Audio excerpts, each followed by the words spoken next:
A reading from the Gospel according to John, chapter 1, verses 1 through 18. In the beginning was the Word, and the Word was with God, and the Word was God. He was in the beginning with God.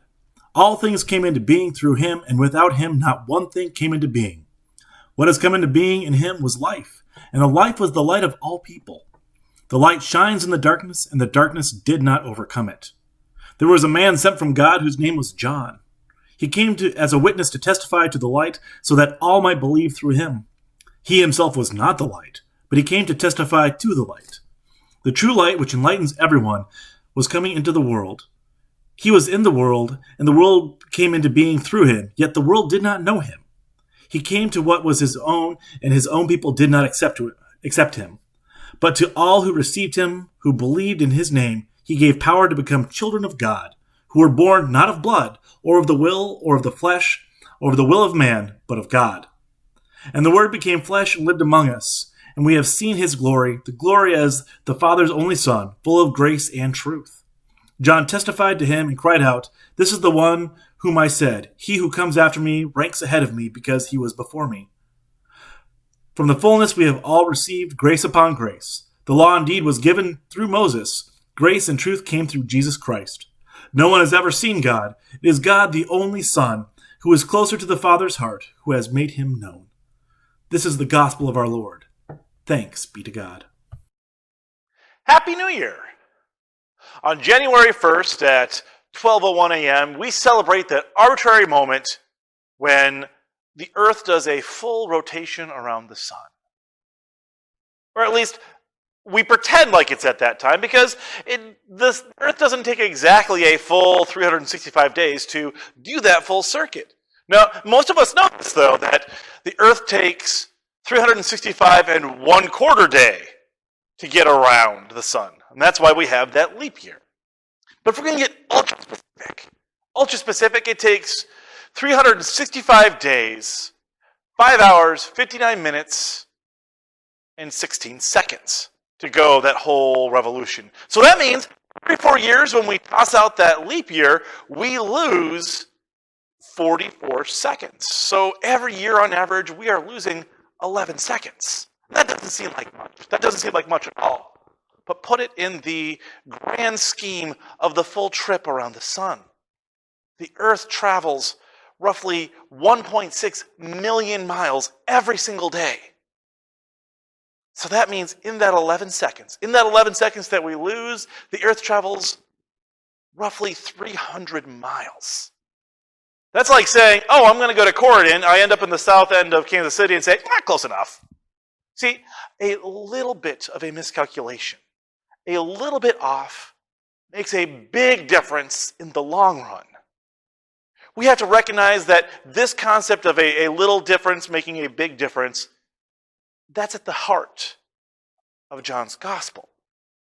When we go and we start talking about this story today, we're going to dive into some very non-mainline Protestant-friendly conversations. We're going to talk about the Calvinistic concept of the total depravity of humanity. We're going to talk about sin, the effects and consequences of sin, all those things that we don't like talking about. But I beg you to stick with me, because it won't be as bad as you think. In fact, it's going to be really insightful on how we live our lives, on how God interacts with creation, and how we can enter into this new year pursuing God to the fullest.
I'm going to share with you probably the most South Dakota story you're ever going to hear. When I was about 12, and I was living in a little town called Rochford in the middle of the Black Hills. This is 40 miles from nowhere, about 6,000 feet up, in the middle of this gorgeous forest. The town that I lived in, there was only one other kid that wasn't related to me. And he's a couple years older than me. And at one point in time, he decided we were going to go out and we're going to shoot his .22. Because again, Black Hills of South Dakota, that's what you do for fun. He just put a scope on it, and I have no idea how much time he put into this prank. But again, middle of nowhere, no other kids, what else are you going to do? But he put a scope on his .22, and I'd never shot with a scope before. Pretty good aim with just the iron sights, but he put a scope on his .22, but he intentionally misaligned it. And we put up a target, and we went about, 30 paces out, and we started shooting at the target, and since the scope was misaligned, I was missing by a mile. Now this kid, he knew he misaligned, so he could just realign it, and he would just hit like near bullseye every single time, and I was just getting frustrated, not understanding, because I thought I was a good shot, just then he revealed the whole prank, and thought he was hysterical, and he had a good laugh. I was mad because 12-year-olds don't like to be pranked, but that's kind of how sin works. You see, in the Hebrew word that we translate to sin is actually an archery term, meaning your sights are messed up. So if you have sin in your life, you can't do good. You can't do God's will because what you think is right is going to be just a little bit off. And just like our dating system, when it's a little bit off over time, it's going to go off by miles. There is this church father by the name of John Calvin. Now Calvinists, these are your Reformed, these are your Presbyterians and others of that theological vein. They're very different than Methodists in their theology. In practice, man, you can go to a Presbyterian worship and a Methodist worship and not really tell the difference. But if you go back a long, long time, there are some very different fundamentals. There are 5 points of Calvinism that define their doctrine. Whereas we Methodists, we go through this whole guy called Arminius, the Arminian faith statements. We're not going to get into those today, but we're going to talk about Calvinism a little bit because I think it helps make sense a little bit on how sin works in our lives. See, the foundation of Calvinism believes in the total depravity of humankind. Now, if you've ever worked with junior high kids, I think that you could totally see how human nature is totally depraved. We Methodists, we believe in the Imago Dei, or the image of God. So we're not evil at our core, we're godlike at our core. Whereas the depravity is a kind of a harsh term.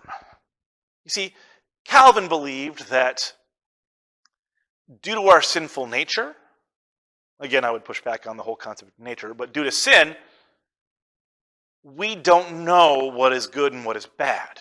We think we do. We try really hard to do good, but since we don't know what is good, it's like our sights are off and we're going to always miss. Economics job of describing how this can happen in the world. There's this whole concept of what they call the Cobra effect. In the early 20th century, when the Great Britain was colonizing the rest of the world, they were in India. And they had this huge problem of cobras biting their soldiers.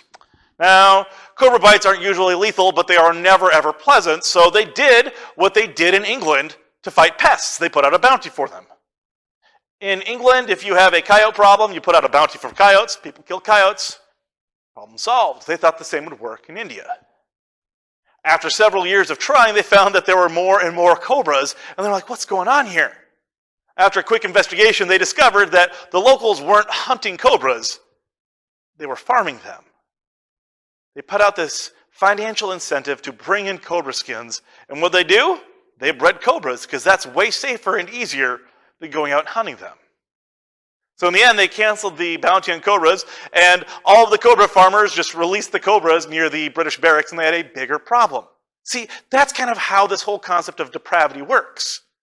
The English thought they were doing the right thing. They thought that they were putting in place a policy that would bring about good. It ended up bringing about a whole bunch of pain. And we do this because we want to have a simpler, easier answer. They wanted to find a way to not have cobras when the real answer was, don't colonize. They didn't want to have that answer. They wanted to have everything that was good and ignore everything that was bad. And that pushes us to try to improvise. But again, we don't come from a divine perspective, meaning we don't see all of the outcomes like God sees it. Our limitations, our limited experience, our limited scope, our limited view will keep us from seeing all the moving parts in creation. So there is no way that we could do good on our own. There is no way that we could see all of the consequences of our actions. So when John Calvin talks about total depravity, very harsh word for us, just not knowing everything. And when you don't know everything, it's easy to fall into mistakes. So that is how sin has moved us away from paradise. Sin got in the way. Sin made us try really hard to go our own way, but with our off-sites, we make mistakes. And those mistakes keep compounding and building and growing over time. Think about your own health. I am roughly 25 pounds overweight. My 25 pounds overweight didn't happen because I had one food sin. This isn't from one McRib. This is from the past 15 years of me thinking that, I could cut a corner. I could cut a corner. I can make up in the long run. I can just... I created a food system, an eating system, that clearly wasn't healthy for me. I created a lifestyle that didn't allow me to move very much. And once you start off a little bit off, it keeps going and going and going. That is how sin creeped into the world. That is how sin started to dominate creation. So, Christ came to fix that. And each of the different gospel writers had a different opinion on when they needed to start the story to get everybody back on the right course, to get everybody's sights, everybody's aim back to pinpoint accuracy.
So here we have this problem where humanity, the whole world, all of creation got off on the wrong course.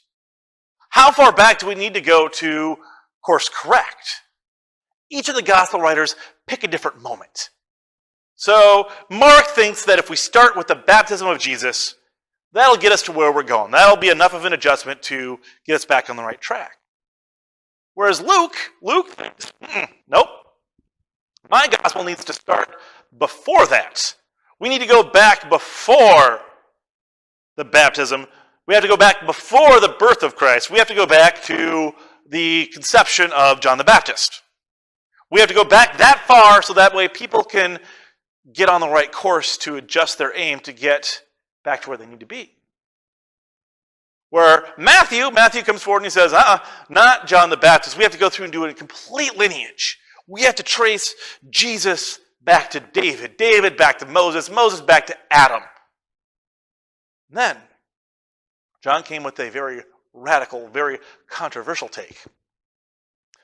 We need to go back to the very beginning. Let's link this back to Genesis 1, verse 1. we have to go back to the beginning. In the beginning, God created the heavens and the earth. In the beginning, there was the Word was with God, the Word was God. We take this whole controversy for granted now because we have had the same faith statement, the Nicene faith statement, the Nicene Creed, for centuries. Almost 1,800 years, we've just taken this for granted. But at the writing of the Gospel of John, there was a huge debate on who and what Jesus was. There was a big faction that said Jesus was the Son of God, and as the Son of God, he was less than. So when the Hebrew Bible conflicts with the New Testament, well, we have to go with the Hebrew Bible because that's older and has more authority. Now, there were some even more heretical people who said Jesus was there to save us from God, and that is a messy family dynamic that we don't even want to get into, but obviously wrong. Where John took the route of, and this is a fancy theological term, the homoousios. Jesus was of the same substance as God. This is the foundation of the Trinitarian theology. There was no moment that God existed that Jesus didn't. They were one and the same. When we talk about the Nativity, Matthew and Luke talk about the Nativity in the form of Jesus being born. When John talks about the Nativity, he talks about God taking on the flesh, the incarnation. Jesus is fully human and fully divine. Synoptics, we get the human side of the birth, whereas in John, we see the grand cosmic scope, the cosmic presence of Jesus Christ. So John says that if we are going to get back on the right track, if we are going to address where sin has led us astray, we have to go back to the very beginning of creation itself. See, this is one of the things that sin has got us off track on. Now, one part of sin, like I said, it's an archery term, meaning that your aim is off, but you're aiming. You're trying. You are putting forth a good effort to shoot your arrow in the right direction. The thing about sin, though, is that it gets off a little bit. We like to think of Jesus Christ as my personal Savior. Jesus came to save me. And that's not wrong. He did. But if you're focusing just on my salvation, your individual salvation, you're ignoring the vast majority of what Christ came to do. Christ came to save me, he came to save you, he came to save people. This is where the Synoptic Gospels, that's Matthew, Mark, and Luke, they talk about how Jesus came to save the Jews and the Gentiles. He came to save all of the peoples. Again, that's good. He did do that. But then we are still missing the crucial importance of the rest of creation, which is mostly not people. Look at what we've done to God's creation. Over time, we have filled it with all kinds of pollutants, of all kinds of chemicals, of all kinds of problems. It's gotten to the point where pregnant women can't eat fish because we've put too much mercury in the water and fish are toxic. That there are places in the world where people have to wear masks all the time, not because of disease, but because the air is really hard to breathe. It's the stance of the United Methodist Church that due to human sinfulness, due to human problems that we've created, that's been the result. Other things, other sources will say that, it's a natural occurrence or it's not happening. We in Methodism, we acknowledge our role in that. But we also acknowledge Christ's role in salvation. Through Christ, all of this will be made right. Because here's the hard part. Our salvation cannot be based on ourselves. Think of all of those problems you want to fix in your life. That's something really common for New Year's, isn't it? This time of year, we're always thinking about that. Can you fix them by yourself? Can just you and prayer fix these problems? Sure. God can do anything. Statistically, can you do it by yourself? No. If you want to, like me, lose weight, that's a whole family ordeal. It will be a recipe for destruction if I go through and say, I'm going to have my little bowl of healthy things. You guys keep eating as you do. And even then, I only get one meal a day with my family. The rest is in accordance to my lifestyle, to me eating in the office, to me eating on the road, to me eating by myself in the parsonage. One person can't fix themselves. It's a group, communal, whole lifestyle effort. So if you want to make positive change in your life, you have to go back to the very beginning, to the very origin of all of these problems. That's the message of the Gospel of John. The world, all of creation, is lovely and beautiful to God. And from the very start, we messed up. We're human, we were going to. But God's promise through Christ is that we can fix it. We can fix it if we start looking at the grander picture here. Every New Year's, I always go back to this great book that I read several years ago called Grit by Angela Duckworth. It's about how the power of perseverance and focus can help you achieve your goals. In it, she talks a lot about, first of all, connecting what you are doing every day to your important goal. Once you can make that connection, you can go through and you can do all those little things. You can get your focus back on the target. As a church, we need to go through and reestablish that focus. What is the ultimate goal of the United Methodist Church? I know it's easy to forget because we haven't been saying it every Sunday, but our ultimate goal is to make disciples of Jesus Christ for the transformation of the world. 2 parts. What's the goal? Transforming the world, transforming all of creation. How do we do that? By making disciples of Jesus Christ. So, if we as a church start going back and realigning ourselves to that goal, we can start taking steps to achieve it. Now, so many things have come up, been created to take shortcuts. Weight loss is the biggest thing where shortcuts are created. We know what creates weight loss, a healthy lifestyle. Healthy lifestyles are hard. We need to eat mostly plants. We need to cut processed foods. We need to limit our meat intake, and nobody wants to do that. And sweets? Nope. That's hard. But we know it. And that's just one aspect. We have to be active. That doesn't mean working out twice a week. That means every single day you need to be taking between 10 and 15,000 steps. Who has the time for that? All of these things are so hard, so that way we want to take shortcuts. And the shortcuts are a pill that you can take. It's a fad device that you can use. Give me the Shake Weight. Give me the Thigh Master. Give me the Ab Roller. All of those will take the place in 5 minutes of what I should be doing over the course of a whole day, and then it doesn't. All of those things are good goals, but they're shortcuts that won't work. Just like within our church and within our spiritual life, our goal is to make disciples. Our goal is to transform the world. That's hard. Give me the short answer. Well, there's no short answer. There is no shortcut to that. We have to go back to the very beginning. Just like John said, if we are going to have a new start in 2021.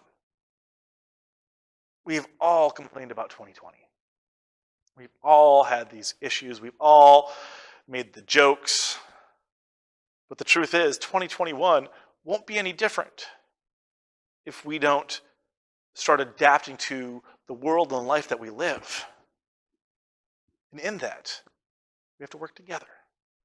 We have to acknowledge our role in taking those shortcuts. We have to get back as a church back to the process that John Wesley established 250 years ago. We have to get back to the polity that the United Methodist Church established over 50 years ago. We need to get back to the very beginning to realign our focus so that way we can have a happy new year. whenever it actually happens.